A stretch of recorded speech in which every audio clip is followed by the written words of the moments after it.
Japan Kannada ಸಂಘ ಜೆಕೆಎಸ್ podcast. ಇದು Japan ಕನ್ನಡಿಗರ ಧ್ವನಿ. ನಮಸ್ಕಾರ. ಜಪಾನ್ ಕನ್ನಡ ಸಂಘದ ಜೆಕೆಎಸ್ ಪಾಡ್ಕ್ಯಾಸ್ಟ್ ಮತ್ತೊಮ್ಮೆ ನಿಮ್ಮ ಮುಂದೆ ಒಂದು ವಿಶೇಷ ಮತ್ತು ಪ್ರೇರಣಾದಾಯಕ ಸಂಚಿಕೆಯನ್ನು ತಂದಿದೆ. ಡ್ಯಾನ್ಸ್ ಬಿಯಾಂಡ್ ಬಾರ್ಡರ್ಸ್, ಜಪಾನಿಯರ ಜೊತೆ ನೃತ್ಯದ ಅನುಭವ. ಈ ಸಂಚಿಕೆಯಲ್ಲಿ ನಮ್ಮೊಂದಿಗೆ ಅತಿಥಿಯಾಗಿ ಭಾಗವಹಿಸುತ್ತಿದ್ದಾರೆ ವರ್ಷಿತಾ ನಾಗರಾಜ್. ಬೆಂಗಳೂರಿನಲ್ಲಿ ಆರಂಭವಾದ ಭರತನಾಟ್ಯದ ಪಯಣ ಇಂದು ಜಪಾನ್ನಲ್ಲಿ ಭಾರತೀಯ ಸಂಸ್ಕೃತಿಯನ್ನು ಪರಿಚಯಿಸುವ ಅದ್ಭುತ ಸಾಧನೆಯಾಗಿ ಬೆಳೆದಿದೆ.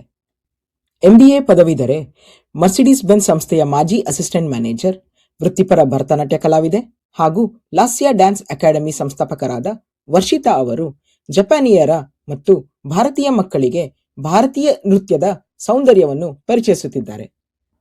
ಈ ಸಂಚಿಕೆಯಲ್ಲಿ ನೀವು ನೋಡುವುದು ಕೇವಲ ಸಂದರ್ಶನವಲ್ಲ, ನಮಸ್ತೆ ಇಂಡಿಯಾ 2025 ವೇದಿಕೆಯಲ್ಲಿ ಮೂಡಿಬಂದ ಭವ್ಯ ಶಿವ ತಾಂಡವಂ, ಕರ್ನಾಟಕ ರಾಜ್ಯೋತ್ಸವ 2019 ಪ್ರದರ್ಶಿಸಿದ ಸ್ವಾತಿ ಮುತ್ತಿನ ಮಳೆಹನಿಯೇ ಫ್ಯಾನ್ ವೀಲ್ ನೃತ್ಯ, ಟೋಕಿಯೋದಲ್ಲಿ ಜಪಾನಿಯರಿಗಾಗಿ ನಡೆಸಿದ ಬದ್ರಿಕಿ ದುಲನಿಯ ಡ್ಯಾನ್ಸ್ ವರ್ಕ್ಶಾಪ್, ಚೋಗಾಡ ಹಾಗೂ ಘೂಮರ್ ಹಾಡುಗಳಿಗೆ ಜಪಾನಿಯರು ನೀಡಿದ ಅದ್ಭುತ ನೃತ್ಯ ಪ್ರದರ್ಶನಗಳು.